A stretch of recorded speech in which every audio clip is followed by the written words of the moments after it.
There weren't any studios. You did the shows inside of the workspace.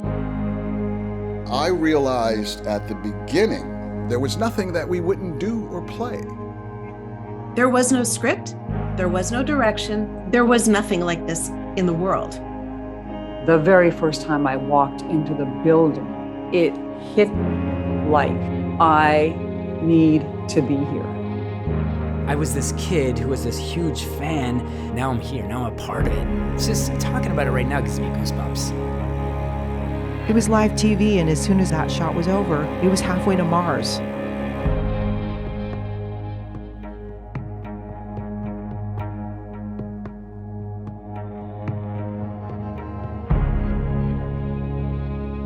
You could never be so far removed from the audience because they were right there looking at you.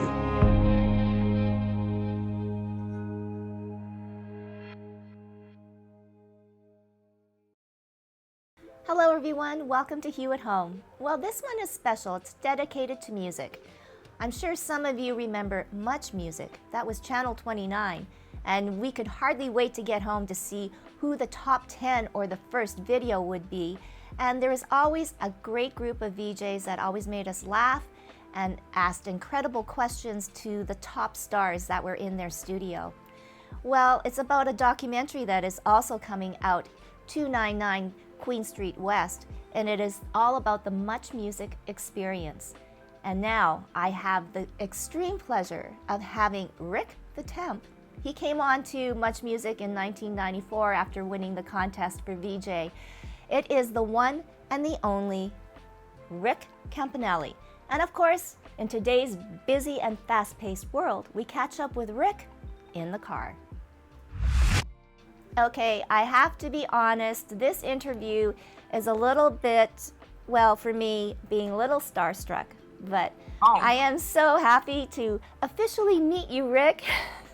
Tracy, so nice to meet you too. Thanks for having me on. How are you? I am fantastic, and boy, oh boy, your face, your personality, your voice brings me back to the 80s and 90s of watching music videos, of seeing so many, you know, stars, but not only stars, but seeing you and the crew of Much Music. The good old days, Tracy. The good old days of Much. Yeah. You know, and we all miss it. We can talk about it, yes, unscripted, you know, no experience, no direction, but it turned out to be something that was so epic, and I truly believe changed the way that how we watched music and TV, but also how we did TV, because of course I have a little bit of a TV background, and I just want to say this, that I told all my cameramen from after seeing Much Music cameramen work, I said, okay, that's how I want our show to look like. And kudos to all of my cameramen. Yes, no. It was very novel at the time, you know, what we were doing, you know, this street front, you know, environment is what we called it with the studio. But it was the fans, the people, the viewers, the music lovers came down and they were part of the show, especially when we had the artists come and visit us or perform in our environment. Like the fans, the viewers of music were there. And I think that was the coolest thing about how we made television. It wasn't just the camera person and us and the music videos. Well, the viewers, the fans of Much Music got to be involved as well. Their participation was necessary in the magic that was made. And you're right, it'll go down in history for changing the way I think TV was made.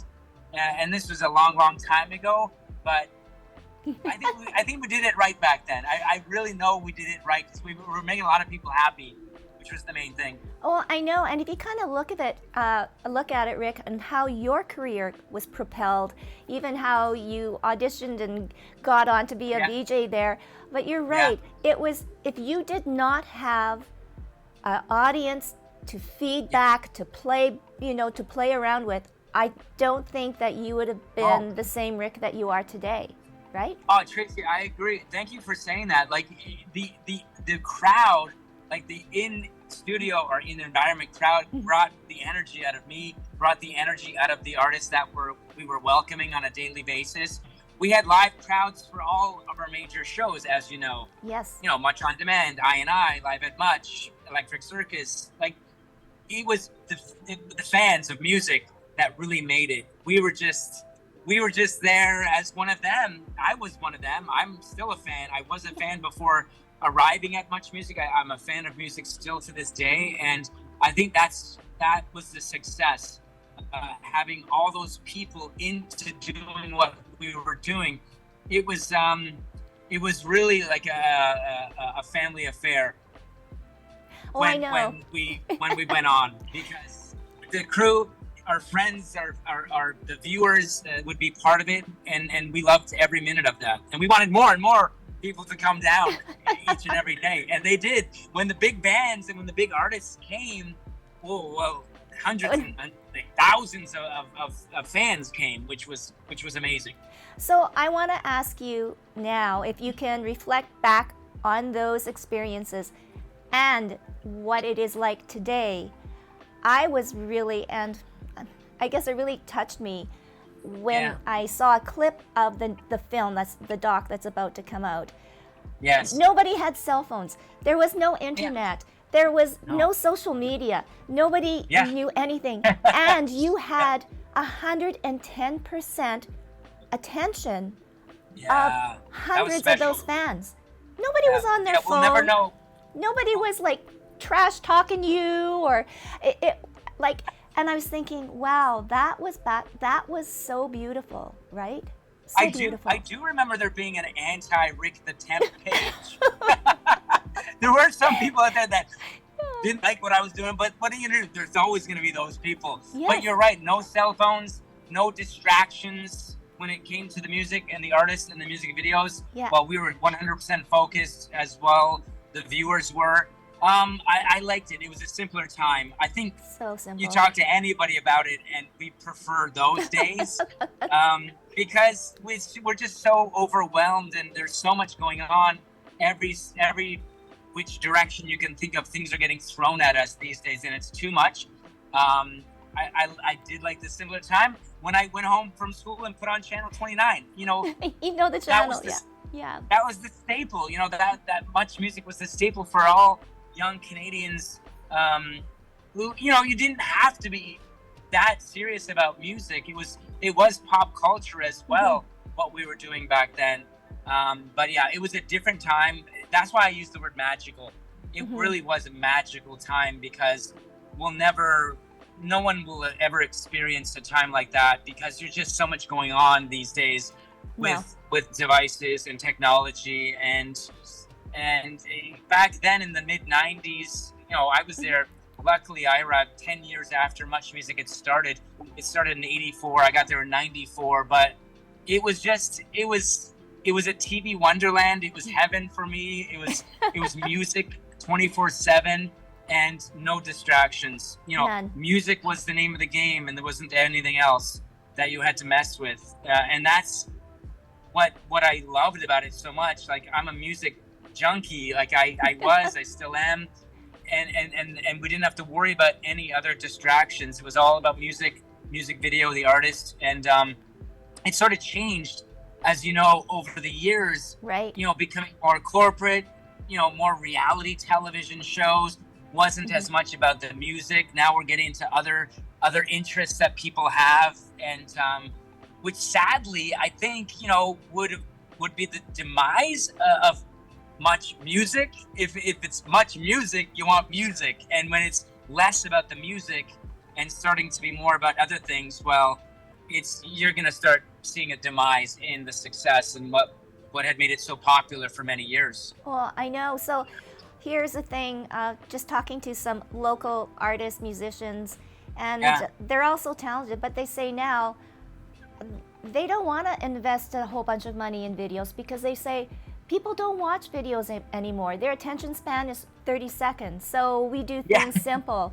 And then I'm thinking about this whole thing, having the conversation with you, and that was the whole thing, videos. Yeah. And the imagination and the creativity, and then you would come on and like you'd talk to the artists and, you know, find out their whole kind of vision behind it. And it made their music so much more, right? It did. Well, it gave pictures to the music. It gave visuals to the audio. And these weren't just music videos back in the day. These were like mini epic films that these directors were creating, spending millions and millions of dollars back in the heyday of music video. Yeah, you're not going to see that anymore because no one wants, like you said, no one wants to invest that much money in something that people aren't going to care about. You know, we're on to the next, we're on to the next, we're on to the next, like 30 seconds into something. But that's why it will never, it was a special time, and we'll never see a time like that ever again in music. Even the whole music industry has changed, as you know. It's like, you know, in one way it's good because these devices that I'm holding right now doing this interview with, it allows talented people to get their stuff out there. And there's millions and millions of talented artists around the world, and we're introduced to new ones every day, every hour of every day. Back then it was a music video that needed to be submitted. It needed to get passed by a jury of music experts on the panel to get played on Much Music. It was a special accomplishment to have a music video played on Much Music, and it wasn't just an over the night thing. It was a lot of preparation, a lot of work went into music videos and creations and developments and ideas, and we'll never see anything like that again. Okay, so I have to say it, Taylor Swift coming to your hometown. 22 million and plus. No, wanted to get tickets. Like, how do you, Unbelievable. Like, did you ever think, you know, back in 94 when you were like, you know, introducing the next video that music would be like this? And is it music or is it a business now? Oh, it's a big time business, that's for sure. And I'm happy for Taylor. Like, Taylor's doing her thing. She's a very talented young artist. I remember the first time interviewing Taylor, I wasn't even at Much Music anymore. I was at ET Canada at this point when Taylor started, when Drake had started, when The Weeknd, when Bieber when they were all getting big. I had left Much Music. So yeah, you've got these very talented artists who are still selling millions of albums, you know, touring the world, which is great to see. But they're making a lot of money, and it is a business. They're of course it's a business. Like, but I'm not them, and I can't speak for them. But genuinely, I do think they love what they do. You know, you hope so. They love what they do, and they're making a lot of people happy around the world, putting smiles on faces. But yeah, that business side of it always creeps in to music. That's for sure. Okay, so I call you Mr. Entertainment, our version of Ryan Seacrest. You've done so much beyond Much Music. I guess, Tracy, thank you. No, and I think obviously Much Music was the springboard, right, for you, and created your persona, your confidence, because that's huge. But the world of entertainment now, Rick. Yes. Your thoughts and comments. Well, definitely, Tracy, my thumb isn't on the pulse of what's going on these days. You know, I'm getting older in life, and my priorities are shifting, and I've got a young family now. I got 3 boys. Wow. And when I fell into my job, I fell into it because I won this contest back in the mid-90s, and it was an honor to be a Much Music DJ for 11 years, or in that building for 11 years. And then when that came to an end, you know, Entertainment Tonight Canada was there, and that was another amazing job that I held for 12 seasons. It was all great, and I was living it. It was fantastic. You know, at entertainment, you know, actors will always be doing their thing, musicians, artists, it's always going to be there. We're always going to be excited about what they're doing. That's not going anywhere, you know, but I do find that there are more and more these days, which is great to see because of YouTube and because of Instagram and because of all the social media outlets out there. We're getting introduced to so many more people. You know, we were only introduced to these, like a movie by the their album by a music video. But now there's so many different ways to be introduced to so many talented people out there in the entertainment world. I wish, you know, and I'm a freelancer these days too, right? So I do what I can in the world of entertainment, but you know, my thumb, like I said earlier, isn't on the pulse. Like, I'm sure yours is more than mine is, but I still do love. I'm a fan. First and foremost, I'm a fan of film. I'm a fan of TV. I'm a fan of music, and I'll always be a fan of these things. Oh, it was so awesome. And I guess now too, with this documentary coming out and having some of your colleagues on there too as well, I guess brings back memories. It really does, Tracy. This is a brilliant documentary, by the way. I had the opportunity to screen its world premiere down in Texas, in Austin, for South by Southwest with Sean Menard, the director, and his crew. And what a film this is. It takes you right back to the beginning of the creation of much music, things that I didn't even know about this. This that we all grew up on in Canada, but you learn so much. I laughed, I cried, I relived so many magical moments that I actually lived back in the day. I was there, but I got to relive these beautiful moments, and I forgot about a lot of stuff, but with this film, with this doc, it just brings it all back. You know, Sean, the director, digitized thousands of hours of footage that Bell had given the rights, well, not the rights to, but they allowed him to use the footage.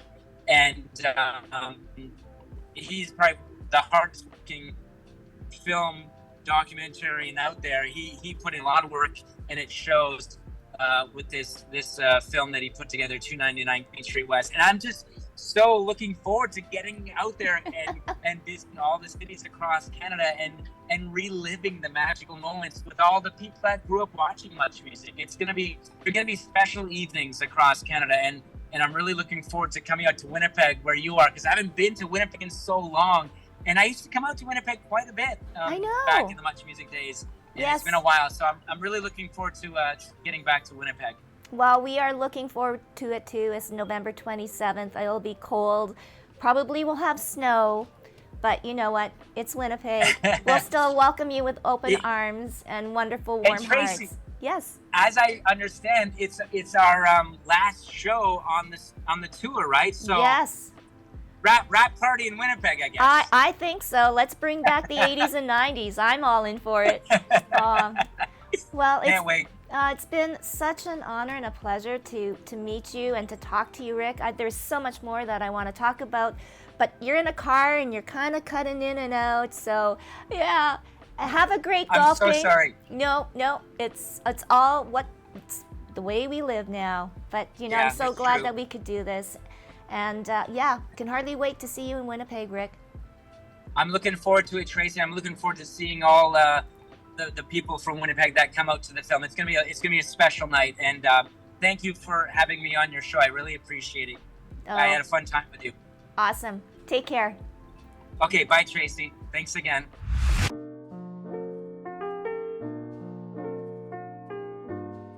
Girl, you know what's up. Ooh, say what, say what, say what. Girl, you know what's up. Say what, say what, say what. So tell me what's up. I'm feeling you. I'm feeling you. Girl, you know what's up. Say I'm feeling you. And I'm more than you. So tell me what's up. Tell me what's up.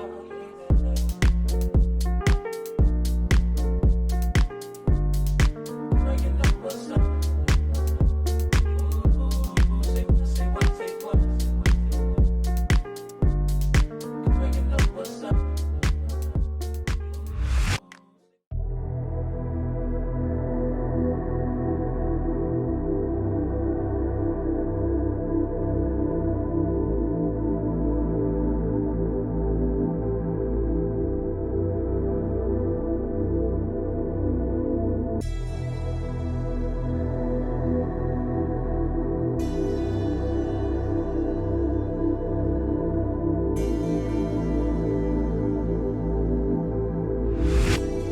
Once again, a very special thank you to Rick for taking the time out to talk to us on Hue at Home. But for you out there, coming to Winnipeg, the documentary 299 Queen Street West will be coming to the Centennial Concert Hall on November 27th. For tickets, you can go to the website, and that's at the bottom of your screen, 299queenstreetwest.com. And that is a wrap for us. Make today the best day ever, and we'll see you next time on Hue at Home.